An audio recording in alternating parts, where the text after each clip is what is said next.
కథామృత లహరికి సుస్వాగతం. ఈరోజు ఇష్టర ప్రేమ ధారావాహిక 12th పార్టు వినిపించబోతున్నాను. దయచేసి స్కిప్ చేయకుండా కథ మొత్తం విని వెంటనే లైక్ కొట్టి కామెంట్ పెట్టి సబ్స్క్రైబ్ చేసుకోండి ప్లీజ్. ఇక కథలోకి వెళ్ళిపోదాం. పాపం రఫీ చిన్నప్పుడు ఎంత ముద్దుగా ఉండేవాడు. వాళ్ళ నాన్న సొంతూరులో వైన్ షాప్ పెట్టుకోకముందు 10 ఏళ్ళు డాడీ దగ్గర డ్రైవర్గా పనిచేశాడు. అప్పుడు వాళ్ళ ఫ్యామిలీ ఎదురుగా అవుట్ హౌస్లోనే ఉండేది. డాడీ ఇంట్లో లేని సమయం చూసి వచ్చి తన పక్కనే కూర్చుని బిజుభాయ్ అని ప్రేమగా పిలుస్తూ బోల్డన్ని కబుర్లు చెప్పేవాడు. రఫీ ఇంటర్ చదువుతుండగా యాక్సిడెంట్లో తండ్రితో పాటు కుడికాలు పోగొట్టుకున్నాడు. ఒంటికాలితో కాలేజీకి వెళ్ళడానికి సిగ్గుపడి చదువు మానేసి తండ్రి వైన్ షాప్ చూసుకుంటుంటే అమెరికాకు వెళ్ళకముందు తను డాడీకి తెలియకుండా అప్పుడప్పుడు వెళ్ళి కలుస్తూనే ఉండేవాడు. కానీ 5 ఏళ్లలో 2 సార్లు ఇండియాకు వచ్చిన రఫీని చూడడం కుదరలేదు. రేపోసారి వెళ్ళి కలవాలి అని విజయ్కి ఎంతగానో అనిపించింది. కానీ తల్లి ఆస్ట్రేలియా ఫ్లైట్ ఎక్కే వరకు క్షణం వదలకుండా అడ్డుపెట్టుకుని ఉండటంతో ఆ ప్రోగ్రాం పోస్ట్పోన్ చేయక తప్పలేదు. వారం రోజులు ఇట్టే గడిచిపోయాయి. ఆస్ట్రేలియా వెళ్ళబోయే ముందు ధనంజయరావు కొడుకు పెళ్లికి ఒప్పుకోలేదన్న విసుగు కోపం పక్కన పెట్టి కంపెనీ వ్యవహారాలన్నిటి పట్ల అవగాహన కల్పించి బెస్ట్ ఆఫ్ లక్ చెప్పి భార్యతో సహా ఫ్లైట్ ఎక్కేశాడు. అమ్మా నాన్నలకు సెండ్ ఆఫ్ చెప్పి ఎయిర్పోర్ట్ నుంచి తిరిగి రాగానే ఇంట్లో వంట మనిషి పని మనుషులు ఎంతమంది ఉన్నా తల్లి తండ్రి లేని లోటు కొట్టొచ్చినట్లు కనిపిస్తుంటే అమెరికాలో 5 ఏళ్ళు ఇప్పుడు మళ్ళీ అమ్మా నాన్నల్ని బాగా మిస్ అవుతున్నాను. ఇంత పెద్ద ఇంట్లో ఒక్కడిని ఉండాలంటే బోర్ కొడుతుంది. ఏదో ఒక జ్ఞాపకం కల్పించుకుని ఫుల్ బిజీ అయిపోవాలి. లేకపోతే బాబాయ్ ఈ లోన్లీనెస్ భరించడం నా వల్ల కాదు. సో ఫస్ట్ ఆఫ్ ఆల్ విజయవాడలో సేల్స్ గర్ల్స్ ఇచ్చిన ఐడియా ఎంతవరకు వర్కౌట్ అవుతుందో ఓసారి సరదాగా ట్రై చేసి చూడాలి. అలాగే రేపు ఆఫీస్ పని త్వరగా తెముల్చుకొని వెళ్ళి రఫీని కూడా కలిసి నెక్స్ట్ అమ్మ కోరిక ప్రకారం ఇమలాంటి ఫ్యామిలీకి ఏదో ఒకటి చేయాలి. కానీ ఎలా ఆ మొండిగటాన్ని దారిలో పెట్టడం అన్న ఆలోచనతో సతమతమవుతూనే తండ్రి తనకు అప్పగించిన బాధ్యతకు శ్రీకారం చుట్టే పనిలో పడ్డాడు. అక్క శాంతక్క ఫోను. హాల్లోంచి సుమ గొంతు వినిపించగానే ప్రియ ఒక్క పరుగున వచ్చి ఫోన్ లిఫ్ట్ చేసింది.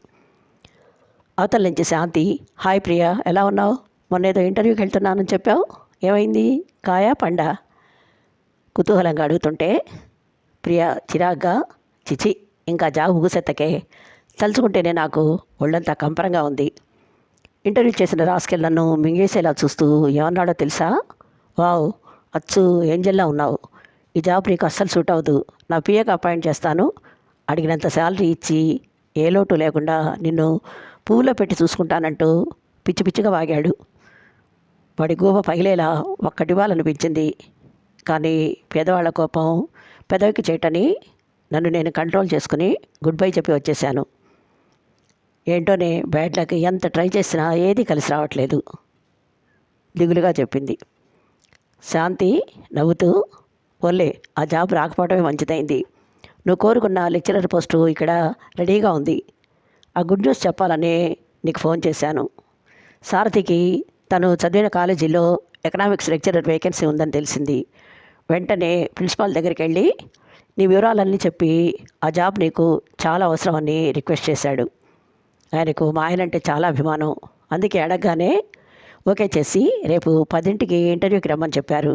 నువ్వు ఈ రాత్రిగా బయలుదేరి రావాలి. ఉదయమే కాలేజీకి వెళ్ళి ఒక అప్లికేషన్ ఫిలప్ చేసి ఇస్తే చాలు, వెంటనే ఇంటర్వ్యూకి వెళ్ళటమే. అది జస్ట్ ఫార్మాలిటీ, నీకు ఆ జాబ్ గ్యారంటీ. వెంటనే వెళ్ళి టికెట్ బుక్ చేసుకో, మరి నేను ఉంటాను, ఆయనకి ఆఫీస్ టైం అవుతుంది, వంట చేయాలి అని చెప్పి కాల్ కట్ చేసింది. అంత మంచి శుభవార్త వినగానే ప్రియ ఆనందంతో గాలిలో తేలిపోతూ జగదాంబ దగ్గరికి వచ్చి 2 చేతులు పట్టుకుని గిరగిరా తిప్పుతూ, బామా నేను అర్జెంటుగా హైదరాబాద్ వెళ్తున్నానో, చెవులు చిల్లులు పడేంత గట్టిగా అరిచింది. విమలమ్మ తెల్లబోయి చూస్తూ, అదేంటమ్మా ప్రియ, ఆ కుర్రాడికి నిన్న డబ్బులు ఇచ్చేసావు కదా, ఇంకెందుకు? ఆశ్చర్యంగా అడిగింది. అందుకు కాదులేమ్మా, రేపు నాకు అక్కడ ఇంటర్వ్యూ ఉంది. శాంతి వాళ్ళ ఆయన తను చదివిన కాలేజీలోనే నాకు ఎకనామిక్స్ లెక్చరర్ జాబు ఆల్రెడీ ప్రిన్సిపాల్తో మాట్లాడి సెట్ చేశాడట. జస్ట్ వెళ్ళి జాయిన్ అవడమే. ఇప్పుడే ఆ విషయం ఫోన్ చేసి చెప్పింది. ఇప్పుడు నాకెంత హ్యాపీగా ఉందో తెలుసా? ఇక మన కష్టాలన్నీ గట్టెక్కినట్లే సంబరంగా అన్నది. ఏ హ్యాపీనో తల్లి. వయసులో ఉన్న ఆడపిల్లని ఒంటరిగా అంత దూరం పంపేయాలంటే మాకు చాలా భయంగా ఉంది.